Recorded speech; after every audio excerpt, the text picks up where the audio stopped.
12 de julio.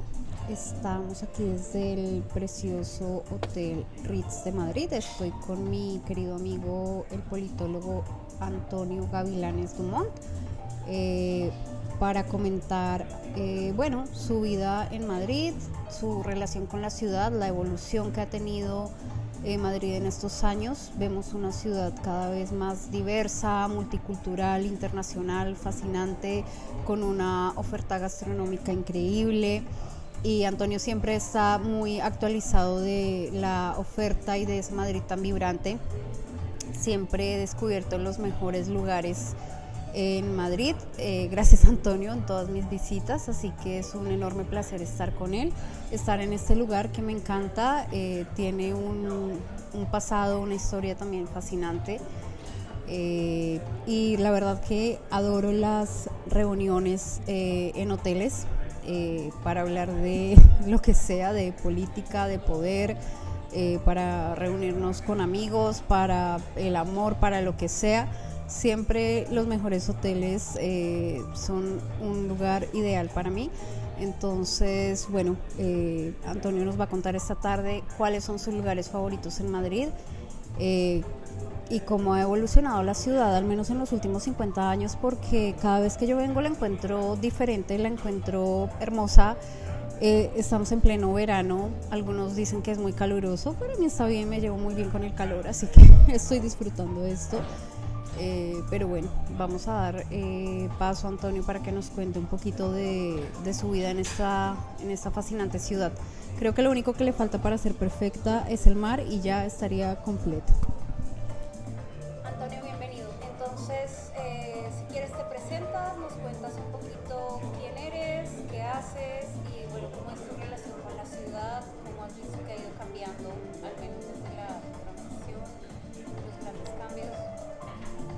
Muy buenas tardes, me llamo Antonio Gavilanes Dumont, soy presidente del Club Diálogos a la Democracia, que se formó ya hace bastantes años, concretamente en los inicios de la democracia en el año 1977. Estamos en el Hotel Ritz de Madrid. Es uno de los sitios más emblemáticos, en primer lugar porque es un hotel de 5 estrellas de gran lujo que fue construido en el año 1912 por iniciativa del rey de España Alfonso XIII. Aquí en este hotel se han hospedado personalidades muy diversas, desde jefe de Estado, de gobierno, actores, actrices, escritores. Tiene una larga historia este hotel. Naturalmente, como es lógico, ha sido reformado en diversas etapas para que se constituya un hotel moderno, pero que tenga al mismo tiempo una historia y un sabor antiguo, con una mezcla muy bonita que lo hace muy atractivo. La comida es española, pero también mediterránea, y la bebida pues tiene un gran servicio de cócteles. Una coctelería muy grande. La ciudad de Madrid ha cambiado. Espérame, te interrumpo un segundo, porque estás hablando de este hotel y quiero que me confirmes, porque era un poco famoso en los años 30 como punto de encuentro de los espías de los países aliados. Sí, lógicamente hay que contar que desde el año 39, 40, es decir, lo que supuso la Segunda Guerra Mundial, 39 al 45, España era un país neutral. Al ser neutral era un punto de encuentro, un meeting point, de diversas ideologías que estaban enfrentadas. Aquí, por ejemplo, en este Hotel Ritz y en otro hotel que hay enfrente, que es el Hotel Palace, había en los lobbies muchas reuniones de espías, que no figuraban como espías, lógicamente, sino que figuraban como adscritos a las embajadas correspondientes y se reunían aquí para intercambiar opiniones y sobre todo intercambiar información. Se han hecho famosos en la historia de Madrid el Hotel Ritz, el Hotel Palace, incluso el Hotel Palace, que está enfrente del Ritz, tiene una habitación en nombre de la famosa espía internacional Mata Hari, porque estuvo hospedada aquí en el Hotel Palace. Y luego también aquí muy cerca hay un restaurante que todavía existe, de origen alemán, Horscher, que está en la calle Alfonso XII, enfrente del Retiro. El Retiro es un parque muy grande, y enfrente del Retiro está este restaurante Horscher, de origen alemán, como digo, y se reunían también muchos alemanes que se convertían en espías e intercambiaban opiniones en el restaurante. Relativamente cerca de aquí, en el Paseo de la Castellana, había una cafetería que se llama Embassy, ya no existe, que estaba justamente enfrente de la embajada alemana y muy cerca de la embajada británica. Se puede suponer que las reuniones que había entre unos y otros eran muy interesantes de intercambio de información. Madrid en aquella época era una ciudad muy poco cosmopolita, muy poco internacional. Estoy contando esto de realmente los espías como una nota característica, pero no era una ciudad internacional. A partir de los años, podemos calificar 80, con una gran influencia del turismo, el turismo internacional, que va desde turismo de Norteamérica, o turismo del norte de Europa, o de Centro Europa, o de los países del este, Madrid adquiere un sabor mucho más internacional, más multicultural, más cosmopolita, se hablan muchos idiomas. En los transportes públicos, por ejemplo, en el metro de Madrid, que tiene, entre paréntesis, una red de metro extraordinaria, cómoda, limpia y que muy extensa, tiene 300 estaciones, similar a la que tiene Londres. Entonces, en el metro de Madrid se oyen muchas lenguas hablar. Lo mismo se oye rumano, que se oye inglés, que se oye alemán, que se oye francés, que se oye búlgaro, que se oye árabe, que se oye muchas de Latinoamérica. Es decir, que Madrid ha dejado de ser una capital provinciana a convertirse en una gran ciudad. Como dato interesante, puedo señalar que tiene 40 hoteles de 5 estrellas, es decir, de gran lujo, unos más grandes, otros más pequeños, pero son 40 hoteles de 5 estrellas. La comida española, hay mucha variedad, pero yo diría que hay dos platos que son muy típicos, que por una parte es la paella, un arroz de origen valenciano muy rica, con marisco y con otras especies, y también la tortilla de patata. La tortilla de patata, sin olvidarme, lógicamente, del jamón, que el jamón es exportado, pero en cantidades muy fuertes a los Estados Unidos y a Europa, realmente, juntamente con el aceite. Madrid hoy es un centro de inversión extranjera. En el Paseo de la Castellana de Madrid te encuentras muchos despachos de abogados, de fondos de inversión que invierten en España, en Madrid, en Barcelona, en Valencia, en Sevilla, en Málaga, en fin, etcétera. La climatología de España es muy diversa. En Madrid, que estamos a 600 metros de altura, es una climatología seca, no hay mar, por supuesto, ¿verdad? Y esto hace que el calor, que es fuerte en verano, ahora mismo en Madrid tenemos una temperatura máxima de unos 35 grados y una mínima de unos 25 por la noche. Ese es un calor seco, pero es un calor como muy agobiante, porque ese calor seco a veces te impide un poco respirar, pero vamos, esos son pocos días. Yo aconsejo, el mes más bonito para visitar Madrid es el mes de septiembre. En septiembre no hace un calor excesivo, tampoco hace frío, se puede pasear, y hay una avenida en Madrid muy famosa, muy transitada, que es la Gran Vía de Madrid. La Gran Vía de Madrid es el centro donde confluyen muchísimas gentes de muchos países y también, en fin, de muchas localidades españolas. La Gran Vía, el tráfico que tiene la Gran Vía es la más transitada de Madrid. Tiene diversas etapas en su construcción. Desde el principio, que empieza en la calle de Alcalá, otra calle famosa, hasta el centro, lo que es de la Gran Vía, la Plaza del Callao, se construyeron grandes edificios en los años 1920-1925, suntuosos edificios construidos magníficamente por arquitectos. Uno de los arquitectos más famosos de la historia de esa época es Antonio Palacios, que construyó edificios impresionantes en la Gran Vía. Hasta la Plaza del Callao, y la Plaza del Callao, a partir de esa plaza hasta la Plaza de España, ya se completó la Gran Vía, pero ya con otro tipo de edificios más sencillos, porque están construidos fundamentalmente a partir de los años 50-55, otro tipo de arquitectura. Yo animo a que vengan a Madrid, porque Madrid se ha convertido en una ciudad en la que se dice que nadie es forastero. Todo el mundo es bienvenido. Hable los idiomas que hable.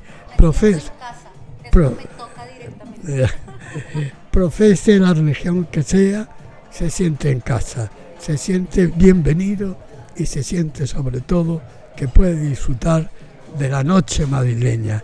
La noche madrileña es extraordinaria. Hay restaurantes que sirven cenas hasta la 1 o las 2 de la mañana. Yo concretamente he salido de cenar.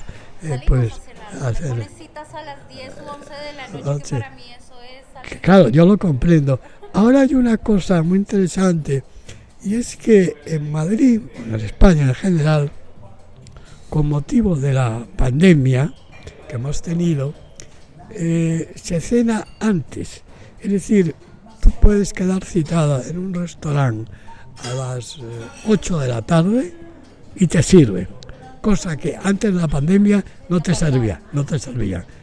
Entonces, ahora sí se empieza, incluso en los propios restaurantes se dan 2 turnos, desde 7:30, 8 hasta las 10, y luego de 10 hasta la 1 o 1:30 o 2 de la madrugada.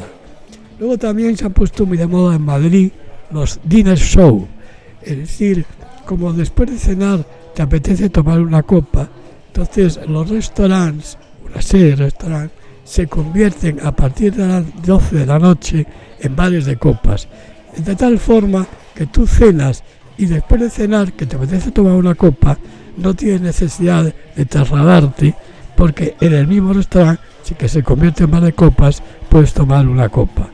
Eso es una forma de hacer a la vida más agradable, porque el tráfico es grande, la incomodidad de trasladarte también lo es, y si tienes en el mismo local cenar y tomar unas copas, es mucho más agradable y por supuesto hace que vaya más gente. Luego están los rooftop. Los rooftop se ve una vista muy bonita de Madrid de noche. En la Gran Vía hay muchos. En la Gran Vía pues tienes varios que son, pues podemos llamar rooftop. Por ejemplo, el Hotel Four Seasons, que en la Plaza de Canalejas tienes un rooftop, una terraza que se ve unas vistas muy bonitas de Madrid, de noche, ¿no? Eso es las grandes. Aquí muchas veces, cuando amigos míos diplomáticos que vienen a España destinados me dicen: oye, pero Madrid ¿cuándo duerme?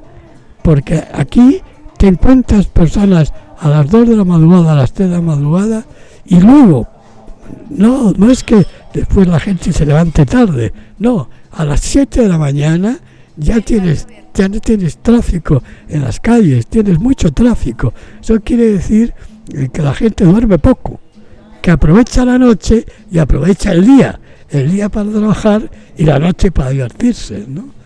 Como dato curioso, digo que en Madrid, en lo que es la Comunidad de Madrid,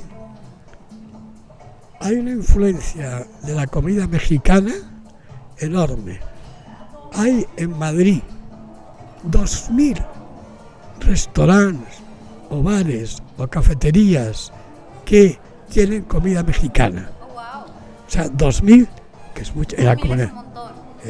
Estos datos no me los he inventado yo, por supuesto, realmente, sino que son datos que me ha proporcionado la propia Embajada de México en Madrid.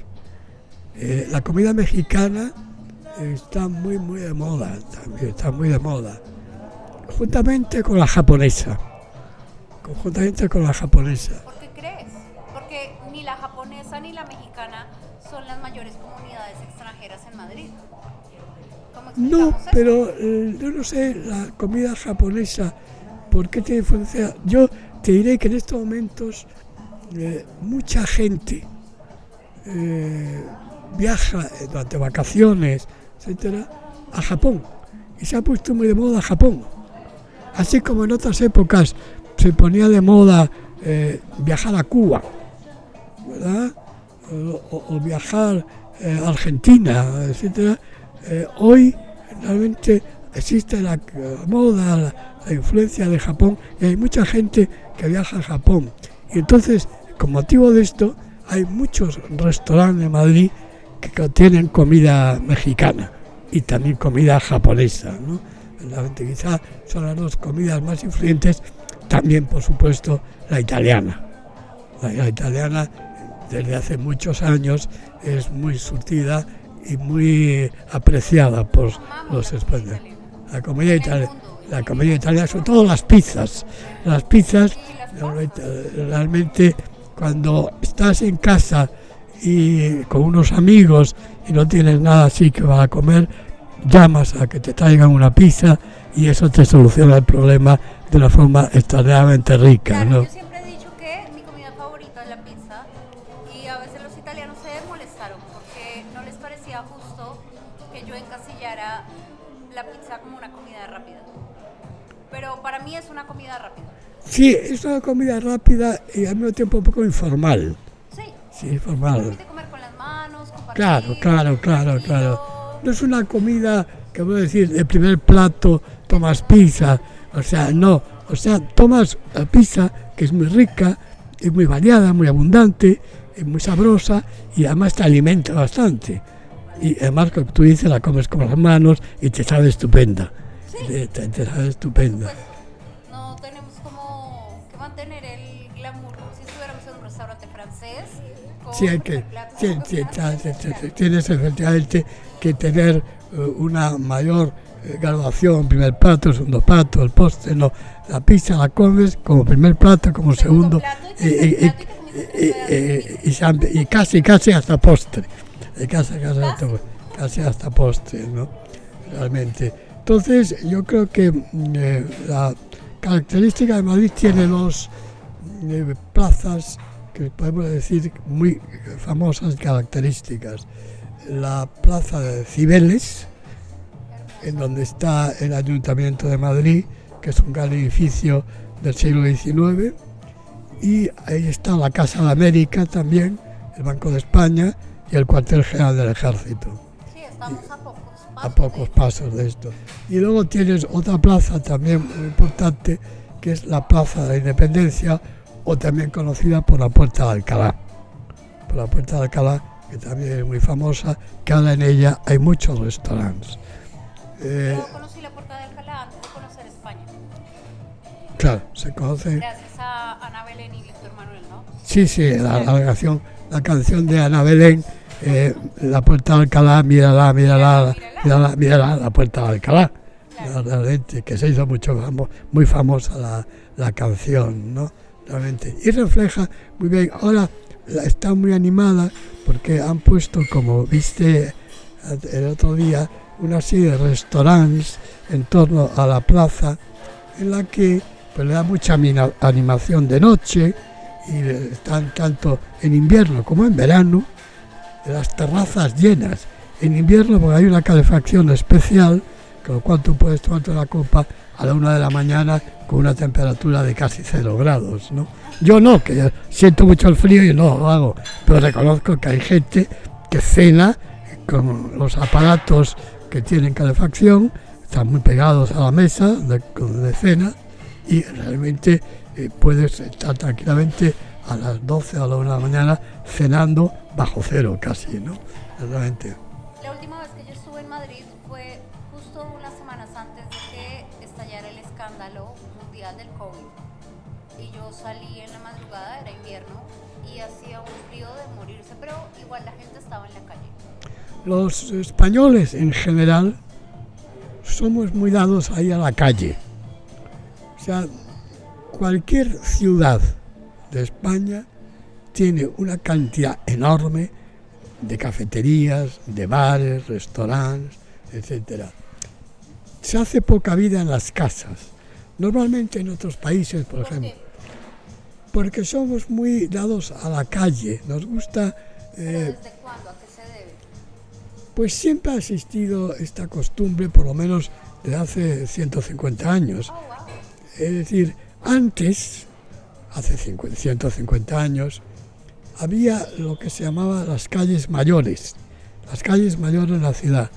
Y las calles mayores de las ciudades eran unas calles en las que la gente iba a pasear. Entonces paseaban a lo largo de la calle, que es la calle mayor, la calle principal de la ciudad, y paseaban, ¿no? Paseaban aunque hiciera frío o hiciera calor. O sea, la gente salía a la calle y siempre, por ejemplo, los domingos, pues era muy famoso antes de comer ir a tomar el vermú. Entonces, un motivo y un pretexto para salir a la calle. Cuando vives con tu pareja y quieres invitar a amigos a comer o a cenar, normalmente no los invitas en tu casa. No, yo tengo que decir que a mí me sorprende hasta hoy. Llevo como unos 15 años viniendo a España y es el único país en el que nunca los amigos españoles me han invitado a su casa. Es que no es normal. Jamás ha sido un punto de encuentro. Ven a mi casa, te espero a las 8 a cenar. Exacto. Y eso para mí, como una persona de América Latina, Es un poco extraño, es un poco Porque extraño. en Colombia te espero en mi casa para cenar a las 8. En Buenos Aires te espero el domingo a las 2 de la tarde para un asado. Y así en el resto de América Latina. No, aquí no. Aquí nos gusta mucho la calle, por eso la cantidad de restaurantes y bares y cafeterías. Y al mismo tiempo yo creo que también tiene un aspecto positivo. Que, bueno, se crean muchos negocios, se crean muchos puestos de trabajo, indiscutiblemente, porque hoy la hostelería crea muchísimos puestos de trabajo, tanto de hombres como de mujeres. Y luego tiene otra cosa, y es que si tú invitas en tu casa a comer o a cenar a unos amigos, en primer lugar tienes que comprar los alimentos, en segundo lugar tienes que cocinarlos, en tercer lugar tienes que prepararlos bien para que estén muy buenos y tus amigos se queden encantados. Y luego también hay otra cosa, que es que eliminas todo eso y sobre todo ahora ya no, porque el hombre afortunadamente pues también ayuda en las tareas de la casa, para limpiar, para cocinar, para todo esto. Pero antes, hace 20 o 25 años, era la mujer la que se encargaba de todo eso, el hombre no. Por consiguiente, la mujer se le acumulaba el trabajo enormemente, porque tenía que ir a la compra, cocinar, y luego servir la mesa y luego, naturalmente, fregar los cacharros, y no había lavavajillas entonces, con lo cual se tenía un trabajo enorme. Si ibas a un restaurante o una cafetería a comer o a cenar, pues te eliminabas todas estas cosas. Incluso ahora se está produciendo, desde hace un par de años o 3 años o 4 años, se está produciendo, curioso, que la comida de Navidad y la cena de Nochebuena, que normalmente siempre se hacían en las casas, reunían a la familia. Está sucediendo afuera. Ahora mucha gente está yendo a comer a restaurantes del día de Navidad o a cenar el día de Nochebuena, porque así no tienen que preocuparse de nada. Llegan, ya han reservado la mesa, han elegido la comida, comen tranquilamente, beben tranquilamente, se divierten, festejan y luego ya pagan la correspondiente factura y se van. Y ya nadie tiene que fregar cacharros, ni comprar en el supermercado, nada. Eso significa una enorme comodidad para los dueños de la casa en general, ¿no? Indiscutiblemente, porque no tiene que ver. Le quita quizá intimidad, porque no es lo mismo estar comiendo o cenando en tu casa, que puedes hablar con más relajo, con más tranquilidad, en fin, etcétera. En el restaurante también lo puedes hacer, pero siempre hay más ruido. Una de las características de los sitios públicos en España es que se habla muy alto. Se habla muy alto. Entonces, claro, tú llegas a un sitio a cenar o a comer y todo el mundo habla alto, entonces tú tienes que hablar más alto para que te oigan. Todos terminan gritando. Claro. Y entras a un bar español y de pronto todo el mundo grita. Todo el mundo grita, sí. Pero es porque se habla muy alto. Y claro, cuanto más alto hables, más tienes que gritar para que te entiendan los demás personas que te acompañan, ¿no? Pero Indiscutiblemente. fíjate que a mí esta cosa de la cena de Navidad y de Año Nuevo en un restaurante, yo no lo veo mal. A mí me gusta la idea porque, contrario a la idea común, a mí siempre me generó mucho agobio como la parsimonia de estas festividades y de estar en casa. Para mí, yo siempre deseaba que pudiéramos salir, pero en Bogotá cerraban todo temprano porque todo el mundo va a sus casas a compartir con sus familias. Entonces, incluso si uno quisiera ir a un restaurante para cenar a medianoche, No, están son cerrados. contados los lugares y casi todos son hoteles. No hay restaurantes Eso también pasa en España, ¿eh? Es decir, que en España, por ejemplo, la tarde del día de Nochebuena, normalmente los comercios, los transportes, sitios públicos, cierran todos. A las 6, 7 de la tarde ya cierran todos para que todo el mundo pueda ir a su casa a festejar la Nochebuena, ¿no? Entonces, ahora cierran todos, menos, que todavía es una minoría, los que, en fin, abren la Nochebuena, porque claro, tiene que pagar muy bien los dueños del restaurante a los camareros, las camareras, porque ellos tienen que trabajar y no pueden estar con sus padres o sus familias, en fin, en las casas también festejando la Nochebuena, ¿no? Entonces, ahí hay que duplicar el salario de la tarde, de la noche, para que la gente pues trabaje, indiscutiblemente, ¿no?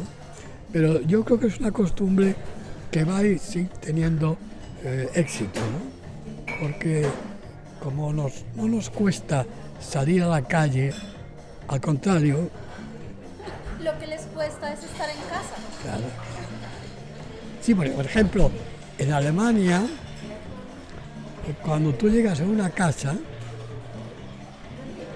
los dueños de la casa te tienen preparadas ya unas zapatillas para que te quites los zapatos y te pongas las zapatillas y te encuentres más en tu propia casa, ¿no? Eso aquí es impensable. Aquí realmente lo que es todo el mundo salir a la calle, y por eso las calles se convierten con mucha alegría, porque hay gente permanentemente, ¿no? Muchas veces dicen, pero bueno, ¿cuándo la gente trabaja? Claro. Porque tú vas a las 11 de la mañana a una cafetería, a un Pero bar. me pasa que vengo a Madrid y si yo voy a una cafetería a las 8, yo puedo encontrar a una persona que está comiéndose una tostada con jamón y tomando una cerveza. Y eso a mí me dio vuelta la cabeza. porque, claro, para mí no era posible que uno podía beber alcohol antes del mediodía. Ya, lo que pasa es que en España los desayunos son muy ligeros, ¿no? Son muy ligeros. Normalmente fuera de España son muy abundantes, porque también puedes tomar incluso pescado, o tomar, por ejemplo, jamón, o tomar fruta, tomar tal. Aquí en España los desayunos son muy ligeros. Un café y a lo mejor una pequeñita tostada y se acabó. Y luego a las 11 o las 12 de la mañana tienes un poco de hambre, y entonces bajas a la cafetería y te tomas una loncha de jamón con un poco de queso y una cerveza, no sé qué, hasta la hora de comer, ¿no? Sí, ¿cómo no puede uno amar España? Claro, que tienes plena libertad.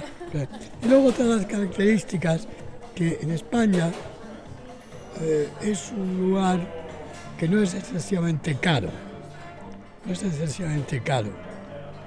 comparado con otros países, ¿no? Por ejemplo, es más barato que Francia, o más barato que Inglaterra, o Suiza, no digamos. Por ejemplo, en Suiza una Coca-Cola te puede costar 30 euros, ¿verdad? Y aquí en España te puede costar 3 euros, 4 euros, en fin, una Coca-Cola, ¿no? O sea, los precios todavía son baratos en España comparativamente. Lo que pasa es que en España tiene un problema, que es que los salarios son bajos. España tiene un problema muy grande, muy importante, que afecta a muchísimos millones de españoles, que es la vivienda. La vivienda está muy cara, tanto en compra como en alquiler. Eso hace que la gente, al ser muy cara, tenga necesidad de trasladarse la vivienda en las afueras de las ciudades, que son más baratas. Pero de todas formas sigue siendo cara, tanto la compra como el alquiler. Y eso trae como consecuencia que los jóvenes,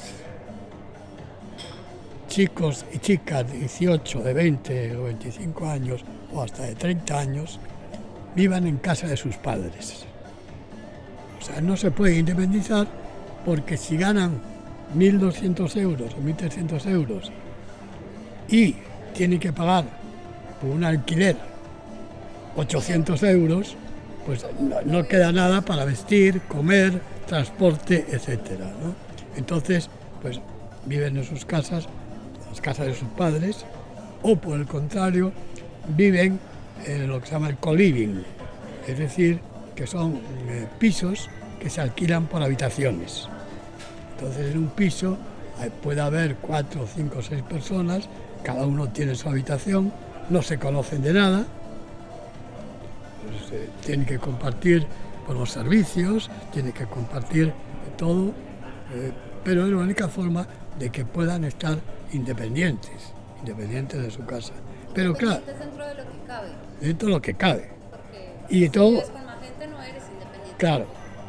Y luego, por otra parte, hace que no puedan las parejas tener hijos. Porque claro, si tú vives en un piso compartido, en un co-living, quieres tener un niño, una niña, pues es muy difícil tenerlo en un piso compartido. Casi imposible, diría. Casi imposible. Entonces hace que la natalidad en España es muy baja. La mujer en España empieza a pensar en tener hijos a partir de los 32, 33 años. Piensa a tener hijos a partir de esa edad. Antes, hace 50 años, así, la mujer española se casaba muy joven, se casaba a los 21 o 22 años. Pero hoy hay la dificultad primero de la vivienda. Y en segundo lugar, como la mujer afortunadamente estudia, tiene mucha importancia su profesión. Entonces cada vez en su profesión no le permite tener hijos muy joven. Entonces dilatan lo que es la natalidad de sus hijos más tarde, a los 32, 34, 36 años y hasta 40 años o 45 años. ¿Tú crees que hay mujeres aquí en España que tienen hijos arriba de los 40 años? Sí. ¿Sí? Sí, sí, sí. ¿Y es algo normal? Hombre, normal no, pero no es extraño. En cuanto a una de las cosas que más se están produciendo en los locales que se alquilan son las clínicas de fertilidad. Hay muchas clínicas de fertilidad, sobre todo en Madrid. Hay muchas, porque precisamente las mujeres quieren alargar su posible natalidad, ¿no? Su posible, como le podemos llamar, nacimiento, ¿no?, de hijos, ¿no? Entonces necesitan asesoramiento a las clínicas de fertilidad.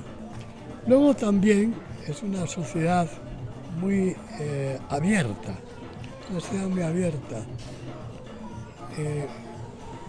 es una sociedad muy abierta porque se da mucho el caso de parejas homosexuales, lesbianas y gays. Incluso muchas chicas de 18, 19 años, 20 años son bisexuales. En eso hemos progresado enormemente. Antes teníamos una sociedad, en la época de Franco, una sociedad muy pacata, muy puritana, muy mirada.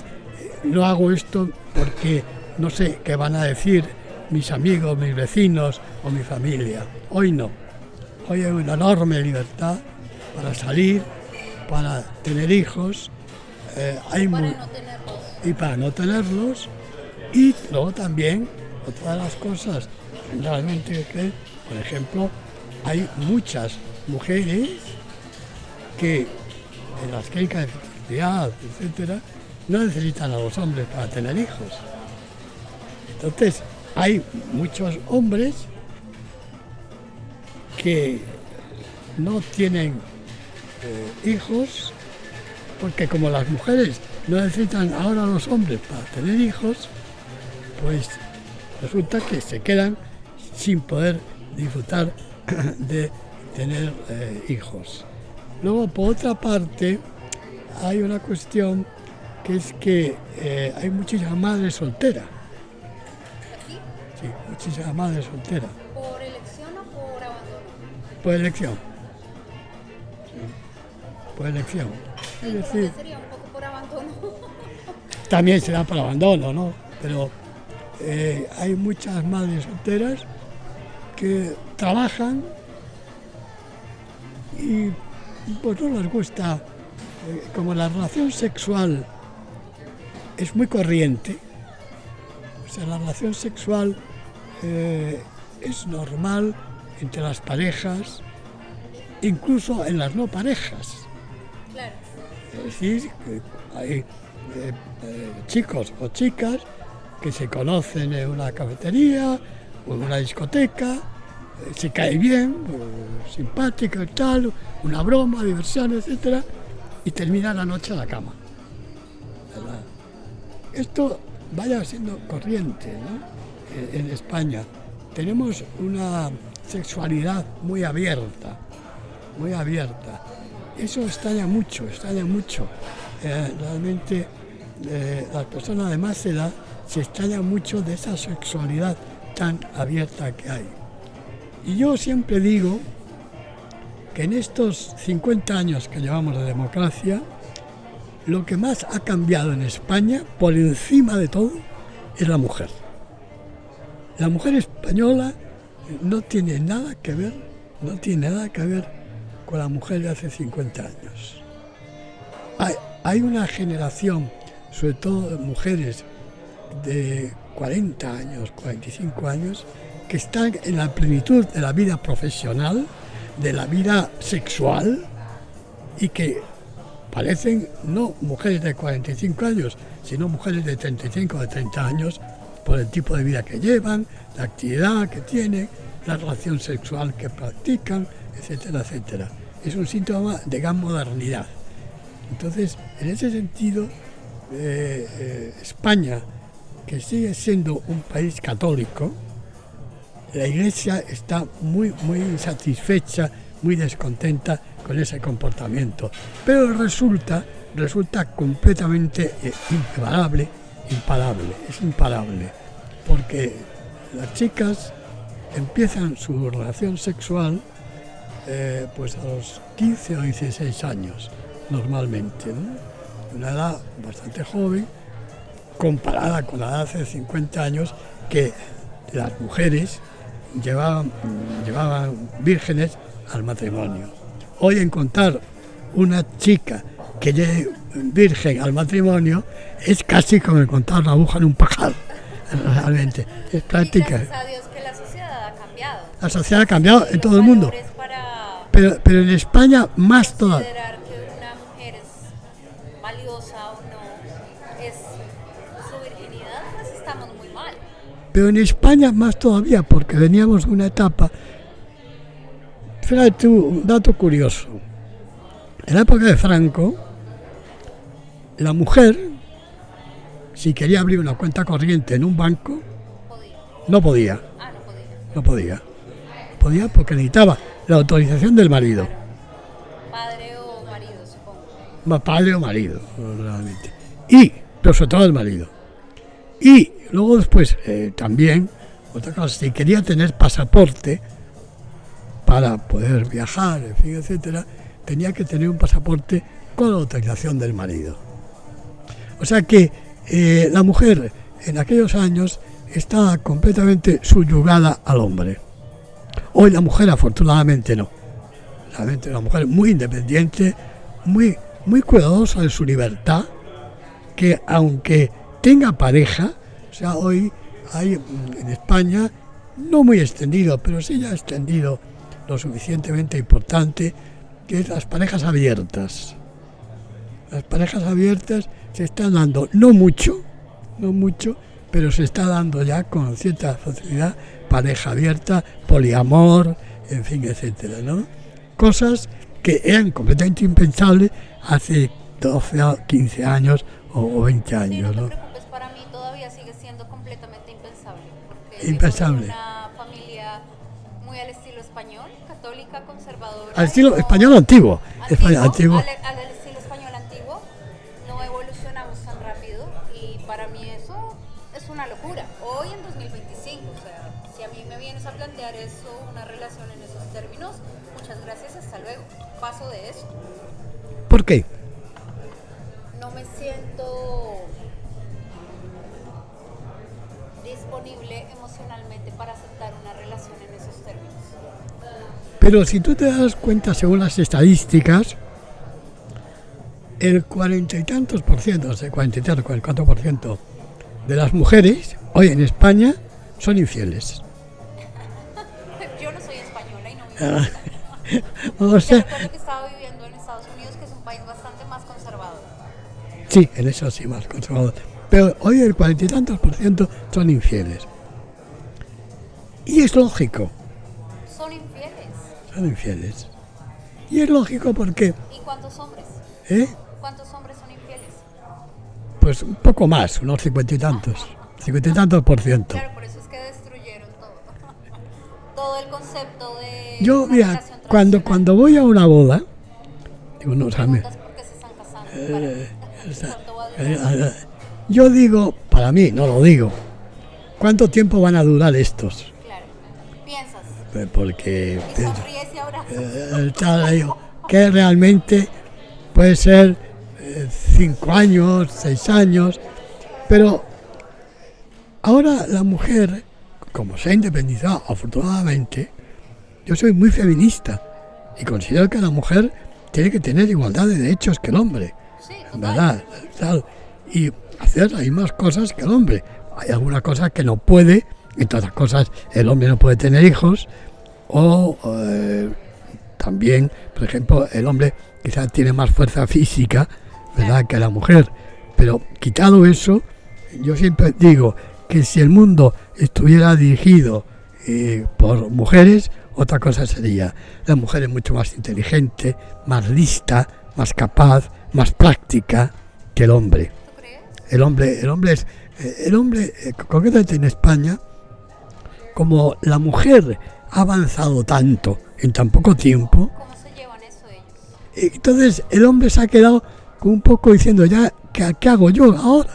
¿Pero lo viven bien o lo viven mal? ¿Tú qué crees? El hombre se ha quedado un poco retrasado al ver el avance de la mujer, porque todavía hay hombres que no les gusta que su mujer trabaje y no les gusta que su mujer tenga una... ¿Millonarios?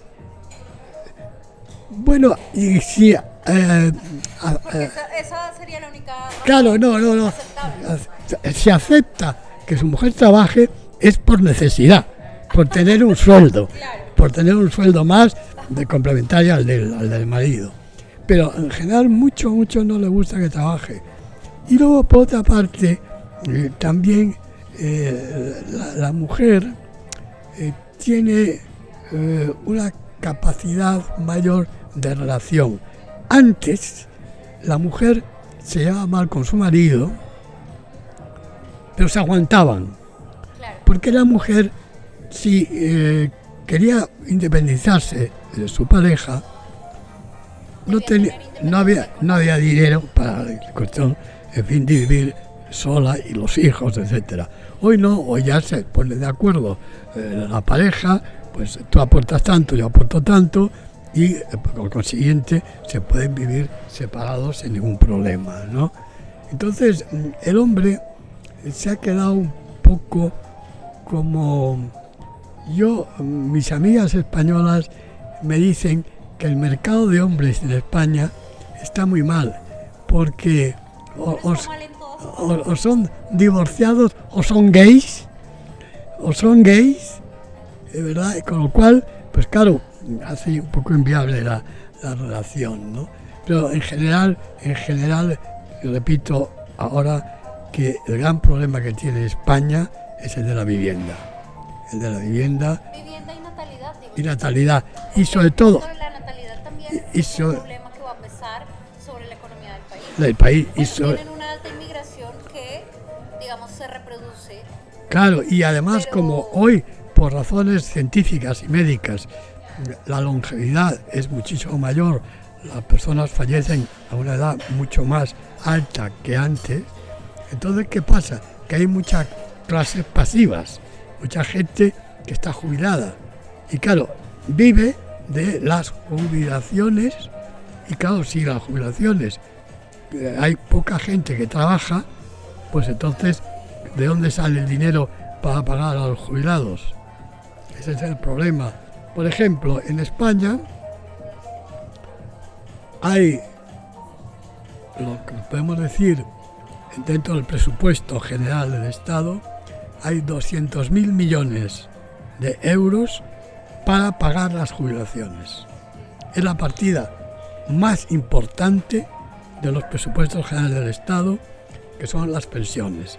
En total en España hay 11 millones de jubilados. Ya se habla, porque hay las jubilaciones a los 65, se habla de que en el futuro se va a aumentar la edad, se va a poner hasta los 71 o 72, porque es que no hay dinero prácticamente de la clase activa que trabaja para pagar a la clase pasiva que no trabaja porque está jubilada, evidentemente. Entonces, eso es un grave problema.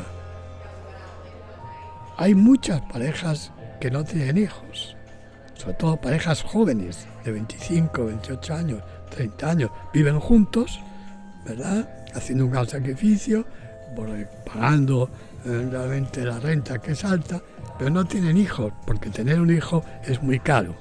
Entonces tienen un perro. Claro. Y en España, Tendría un gato. se llama a los perros perrijos. Bueno, tiene sentido. O sea, claro, Tú has tenido perros, yo he tenido gatos y tú sabes que terminan siendo un miembro de la familia. O sea, no es... por supuesto, ¿no? Se le coge un cariño enorme, ¿no? Entonces, pero claro, una cosa es tener un perro y otra cosa es tener un hijo. Tener un hijo, ¿no? Es distinto. Y claro, como tener un perro supone un cierto ingreso, evidentemente, de gastos que se producen, Pero el etc. perro no lo vas a mandar a la universidad. Claro, vas a la universidad, no le tienes que comprar libros, en fin, etcétera. Pero, en fin, no deja de ser un perro, lógicamente. Pero se le coge mucho cariño, como si fuera de tu familia o tu propio hijo, por eso le dice perrijos, se ha puesto lo de perrijos, ¿no? Luego, ya un poco también me gustaría tocar el tema netamente político.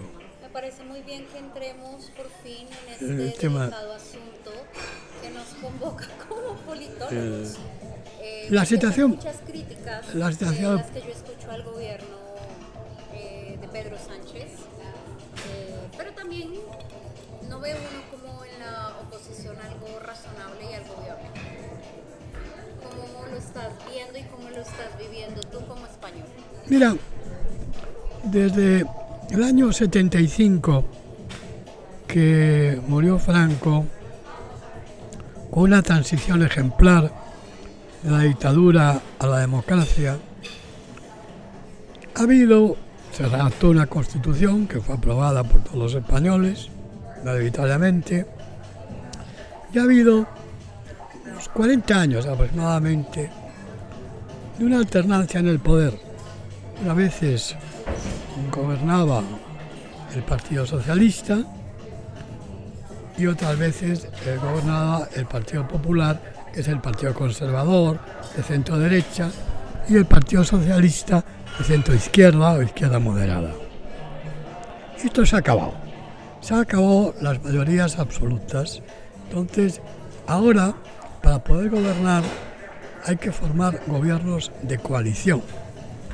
Entonces, en España tenemos un gobierno de coalición que lo forma el PSOE y sus partidos a la izquierda, y otro posible gobierno de centro derecha del Partido Popular con Vox. Eso es un poco el panorama político español.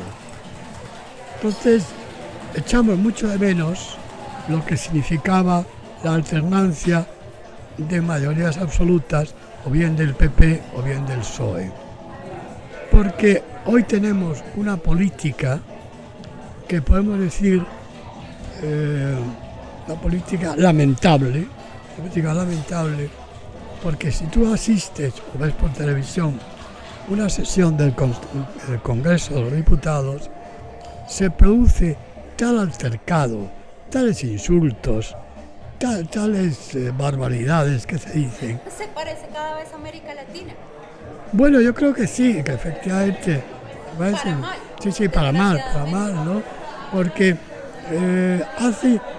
no sé, la política, los políticos tienen que solucionar los problemas que produce la sociedad, pero no crear más problemas, porque los políticos en España, concretamente, crean más problemas y no solucionan los problemas que tenemos.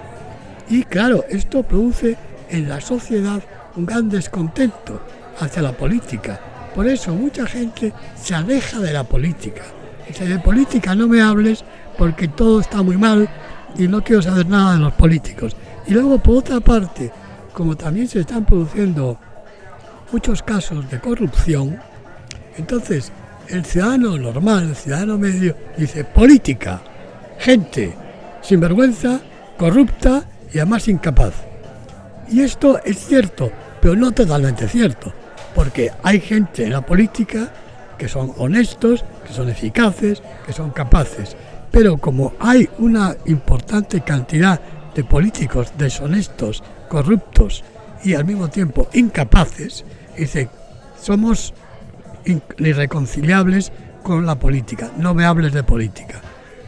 Porque, y por otra parte, se está polarizando mucho en los extremos, la extrema derecha y la extrema izquierda.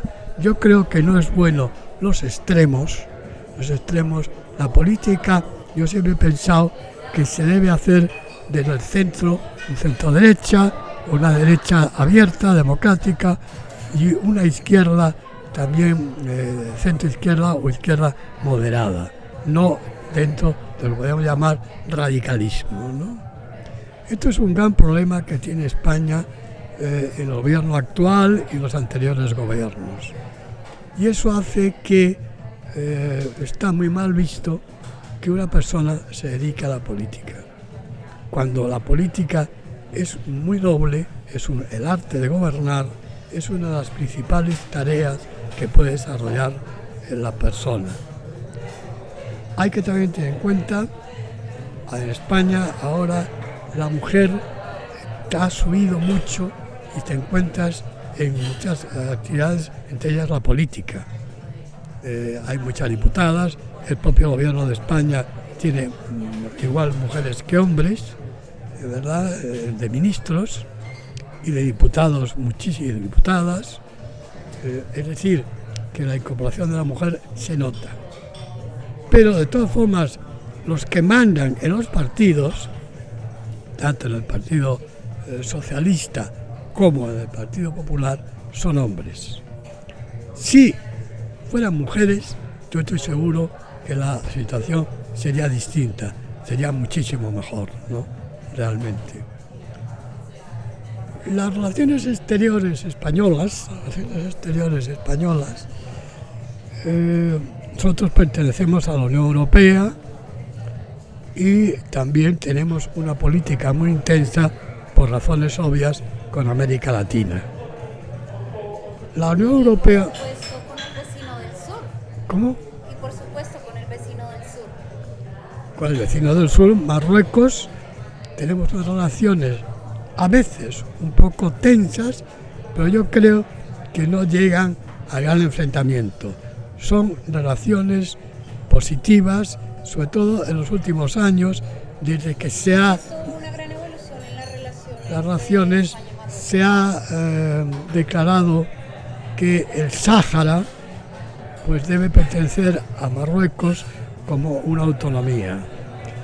Entonces esto, uno de los grandes problemas que había entre Marruecos y España era el Sáhara, porque, y sobre todo el Partido Socialista, tenía muchas relaciones con el Frente Polisario y Argelia.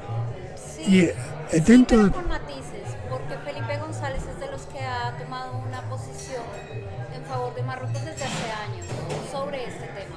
Sí, pero no obstante, en los congresos del Partido Socialista Obrero Español, los congresos que tenía el partido, siempre había una representación del Frente Polisario. Y cuando unilateralmente, el presidente del gobierno de España, sin tener la aprobación del Congreso de los Diputados, tomó la decisión de que el Sáhara debía pertenecer a Marruecos. Eso facilitó las relaciones con Marruecos, que son ahora francamente buenas, y al mismo tiempo el contencioso que hay entre Marruecos y España sobre las ciudades de Ceuta y Melilla, ahora eso está paralizado y no se toca. Entonces las relaciones son muy buenas. Eso favorece también que la mediación de Estados Unidos. Estados Unidos le interesa, por razones geoestratégicas, que las relaciones entre Marruecos y España sean buenas, sean positivas, ¿no? Realmente. Nosotros somos europeístas, y yo creo que la Unión Europea, compuesta de 27 países, debe tener mayor fortaleza, es decir, que Europa sea más fuerte. ¿Cómo se consigue esa fortaleza? Se consigue siendo más fusionados, o sea, más intensos, más unidos. Por ejemplo, ha sido un gran paso la unión monetaria, que ahora gran parte de los países de la Unión Europea pues tienen el euro. Importante. Otra cosa importante es que vamos hacia una política de defensa común. Pero debemos tener una política exterior común, una política de seguridad común, una política de defensa común, una política arancelaria común, una política presupuestaria común, una política de unión bancaria común. Todo esto haría, porque se están formando en la situación actual tres grandes bloques en el mundo. Por una parte Rusia con Putin, por otra parte China con Xi Jinping y Estados Unidos con Trump. Y luego la Unión Europea, si quiere ser fuerte, si quiere ser importante y si quiere tomar decisiones trascendentales, no tiene más remedio que estar muy unida. Eso cuesta porque hay diferencias importantes en la propia Unión Europea. Por ejemplo, la lengua, entre un español y un danés, por ejemplo, un finlandés. La lengua es muy importante. Hoy ya el idioma común es el inglés, pero de todas formas los idiomas originarios todavía son muy importantes. Otro de los temas que hay, de diferencia entre los países es la cultura. La cultura, sobre todo los países de la Europa del Sur, de Francia, Italia, Grecia, España, es una cultura muy antigua, ¿no? Cultura romana, la cultura griega, hay una gran impronta. Y luego también, por otra parte, esa unión que debe haber europea, tal como dijeron los políticos que fundaron la Unión Europea en el año 45, los Paul-Henri Spaak, los Robert Schuman, los de Gasperi, Adenauer, etcétera, querían los Estados Unidos de Europa. Y a eso tenemos que ir, los Estados Unidos de Europa. Porque si no somos fuertes, no tenemos presencia importante. Y somos fuertes si estamos unidos. Y realmente debemos ir a los Estados Unidos de Europa. Porque, por ejemplo, la alta representante de la política exterior europea, la señora Kallas, esta señora, cuando habla de política exterior de la Unión Europea, no puede hablar en nombre de ningún país. Habla en general de la Unión Europea porque cada país tiene su propia política exterior. No hay una política exterior europea. Francia tiene su política exterior, Alemania tiene su propia política exterior, España su propia política exterior. Y hay que vencer muchos obstáculos, muchas dificultades, porque en el fondo las elecciones al Parlamento Europeo, por ejemplo, cuando se producen en Francia, en España, en Alemania, etcétera, se toman mucho las referencias de política interior y se hace pensando más en el interior que en el exterior, indiscutiblemente. Yo creo que eso tiene que hacer que los políticos tomen más en serio a la Unión Europea.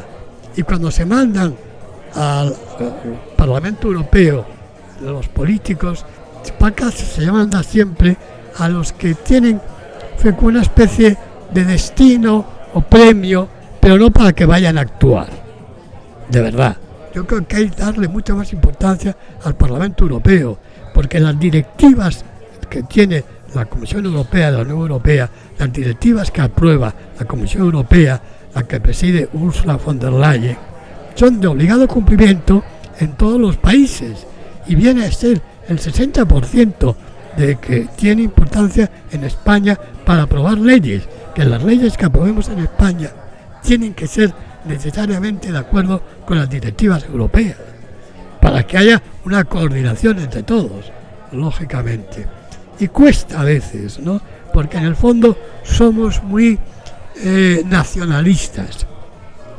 Somos un poco de que barrer para casa, para nuestro territorio, nuestro terruño. No, hay que ser con las fronteras abiertas. Vivimos en un mundo que significa abierto, la globalización, los mercados, hoy son las comunicaciones. Antes, pues comunicarse con China tardaba pues 5 o 6 días, y hoy en un segundo estás comunicado con China.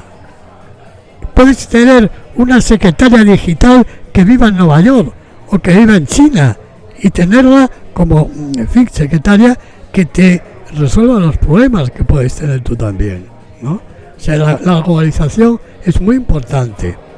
Y América Latina tiene diversos grados o diversas posiciones. Hay 3 países, son Venezuela, Cuba y Nicaragua, que tienen una política totalmente totalitaria, autoritaria, antidemocrática. No hay libertades en Cuba, no hay libertad en Venezuela, no hay libertad en Nicaragua, en absoluto, ¿verdad? Yo recuerdo hace ya muchos años, 15 años, en una visita que hice a Cuba, me recibió, entre otras personas, el secretario general del Partido Comunista Cubano. Estoy hablando con él, porque los cubanos son simpáticos, agradables, etc. Estoy hablando con él 3 horas en lo que es el centro de la revolución, allí en la Plaza de la Revolución, ¿no? La sede del Partido Comunista. Y yo les dije, vivía entonces Castro, comandante Castro, y yo les dije, mira, vosotros, cuando muera el comandante Castro, lo que tenéis que hacer, haciendo una transición, no igual a la española, pero evidentemente tomando un poco como base o como hoja de ejemplo, la transición española, debéis nombrar sucesor de Fidel Castro a una persona que sea de confianza del régimen castrista, pero que tenga unas ideas aperturistas, que vaya y que conduzca paulatinamente hacia una democracia de verdad, unas libertades de asociación, de reunión, sindical, etcétera, ¿no? Como ha pasado en España. En España salimos de una dictadura y hubo el rey Juan Carlos, juntamente con Adolfo Suárez, paulatinamente fueron llevando. Suárez venía del régimen de Franco, tuvo altos cargos el régimen de Franco, pero que tenía una mentalidad abierta, le llevó a tener una España democrática y unas leyes democráticas, y eso tenían que hacer tanto Venezuela como Cuba como Nicaragua. Es muy difícil, porque estoy viendo, y tengo amigos aquí en la embajada de Cuba en España, y yo les digo, vosotros no tenéis libertad, no tenéis libertad. Es un país que está totalmente dirigido por un partido, que es el Partido Comunista. Y ahí debe ser legales todos los partidos que se quieren y que se funden. Y luego que cada ciudadano elija en una votación a quién votar. Pero allí en Cuba es imposible. Luego está, por otra parte, la Argentina de Milei, que es una Argentina un poco, en fin, extraña. No se sabe muy bien lo que va a pasar allí. Ahora parece que está aumentando el nivel de pobreza. Eran pobres ya, y ahora parece que van a ser más pobres. En fin, no sé. Es un poco a ver qué. Creo que en realidad la pobreza puede ser que esté disminuyendo, al igual que la inflación. Sí, pero. Sin embargo, lo que dicen algunos analistas de ese país es que no saben si esto va a ser sostenible en el tiempo. Ya. Las medidas que ha implementado el gobierno, pero que ha mostrado un resultado sobre todo en el tema de la inflación, sí es verdad. Sí, pero aumenta el nivel de pobreza. Entonces éramos pobres y ahora más pobres. O sea, yo creo que Hace mucho que yo no voy a Argentina, Buenos Aires. Argentina tiene muy mala suerte en sus gobernantes. Yo cuando he ido a Buenos Aires, a Argentina, yo comparo Argentina, sobre todo Buenos Aires, con esas familias que han tenido mucho dinero en el siglo XIX o en el siglo XX. Una familia burguesa venida menos. Y entonces poco a poco, por las circunstancias de la vida, o porque se administran mal, o porque están mal gobernados, etcétera, van bajando de nivel hasta llegar a un nivel de máxima pobreza como están ahora, ¿no? Yo creo que Brasil y México no van mal. Creo que Colombia va muy mal. Coincidencia tú y yo que usualmente no coincidimos. Sí, va muy mal. Yo creo que se pusieron muchas ilusiones y esperanza en el gobierno de Petro, pero desgraciadamente esas esperanzas no se han cumplido. Un gobierno que cambia constantemente de ministros o ministras no me parece buena señal. Desgraciadamente la etapa Petro no es muy positiva, Se lo digo claramente a los colombianos, que tengo contacto aquí con colombianos, que en España hay muchos colombianos. Y ahora debe haber más. Y además, en España los inmigrantes, los primeros son marroquíes, los que más hay. Después de los marroquíes vienen los rumanos. Y en tercer lugar, los colombianos. Y ahora también te encuentras mucho venezolano. Mucho venezolano que emigran, saliendo del horror de Venezuela, pues emigran unos a Estados Unidos y otros allá a España. Luego, por otra parte, también se da como dato curioso que los que conozcan Madrid, hay barrios que son de nivel alto, como puede ser el barrio Salamanca, el barrio de Chamberí y el barrio de la Justicia. Y en estos barrios el acento colombiano, venezolano o mexicano es altísimo. Pero los que están en esos barrios son gente de muchísimo dinero, que han comprado pisos en Madrid por valor de 2 millones, 3 millones, 4 millones de euros. ¿Verdad? Pisos fantásticos, ¿no? Y entonces clase muy alta, ¿verdad?, que viene a Madrid a vivir y que vive muy bien, porque en Madrid, eso sí, se vive muy bien. Se vive muy bien, ¿no? Se vive muy bien, ¿no? Antonio, pues ha sido un gran placer conversar contigo sobre la evolución histórica, social, cultural, política de España. Quiero que terminemos con algo rápido y ligero. Dime cuáles son tus 5 o 10 restaurantes favoritos en Madrid. 5, pues me pones en un aprieto, ¿eh? Porque realmente, en fin, hay restaurantes para todos los gustos y para todos los precios. Para tu gusto. Para todos. Con más dinero, con menos dinero, que te guste una comida o te guste otra. Pero yo diría que hay varios restaurantes que se han hecho famosos. Sobre todo hay que destacar una cosa: la forma de vestir que se acude al restaurante. Es muy casual, muy informal.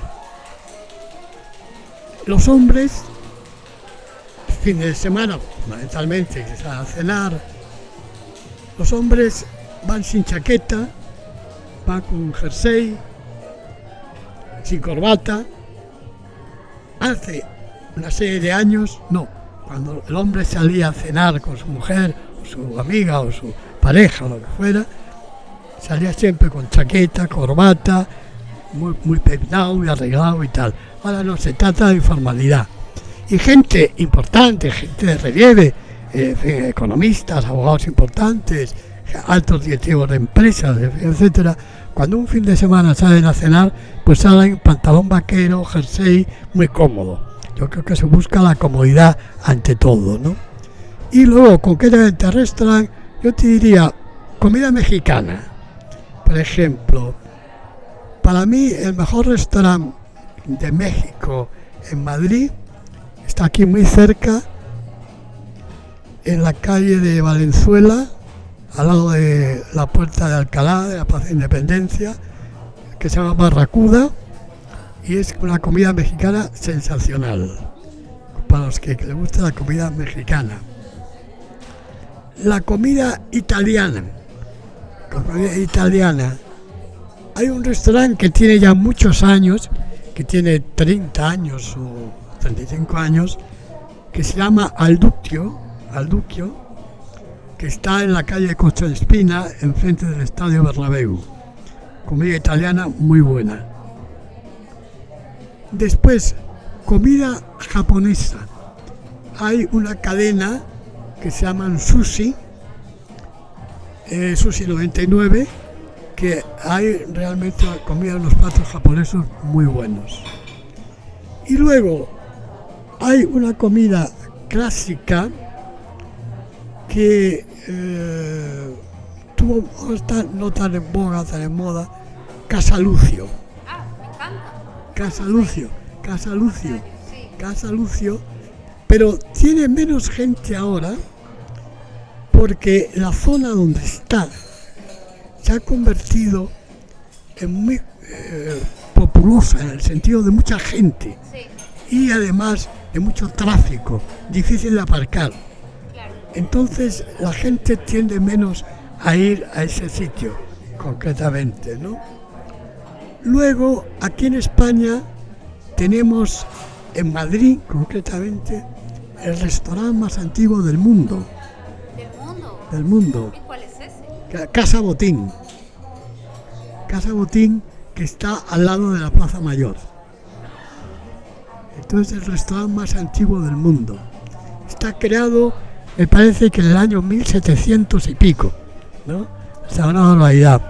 Y luego hay otro restaurante que le llaman Lardi, que está en la carrera de San Jerónimo, que también es antiguo, no tanto, pero tiene unos 40 años.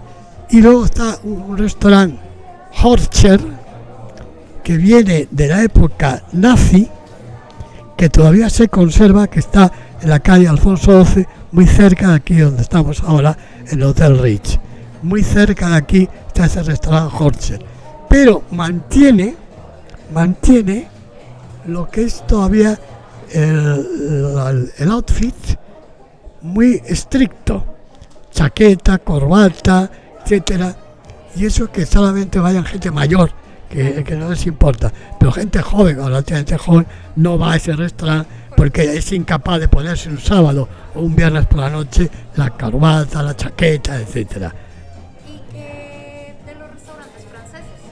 Ahora que lo pienso, no fui a ningún restaurante francés en mis visitas a Madrid. Pues mira, restaurantes franceses hay algunos, pero no destacan mucho. No destacan mucho. Hay bastantes restaurantes asiáticos, comida tailandesa, comida indonesia, comida china, comida japonesa, en fin, hay muchos restaurantes asiáticos, ¿no? Y luego le siguen de comida latinoamericana.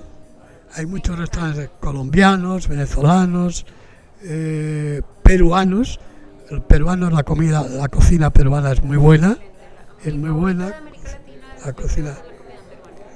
comida peruana es muy buena, y hay muchos restaurantes también peruanos, ¿no? Y luego hay restaurantes que digo que soy un poco frívolo. Somos frívolos. Que son restaurantes de moda, que se ponen de moda, como Ten con Ten o Arde, el restaurante donde vamos a ir esta noche, también está muy de moda, verdaderamente, que se llama Jimmy Club, Hay una pareja de asturianos, hombre y mujer, que vinieron a Madrid y empezaron montando un restaurante en la calle de Ayala que se llama El Paraguas. Y ese restaurante lo supieron llevar muy bien, tuvo éxito. Y entonces montaron una cadena de restaurantes. Entonces, esa cadena de restaurantes está Ten con Ten, está Arde, que está hace 2 días, y luego también hay un restaurante italiano que se llama Numa Pompilio, que está en la calle de Velázquez, número 18, y ese también pertenece a la cadena de esta pareja asturiana, que cambió la gastronomía de Madrid.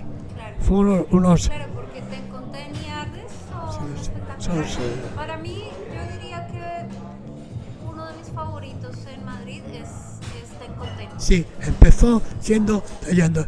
Y luego están también en moda los dinner show, es decir, los restaurantes que tienen, pues aparte de comer, pues tienen espectáculos, tienen tal, ¿no? Y luego esta cadena formada por los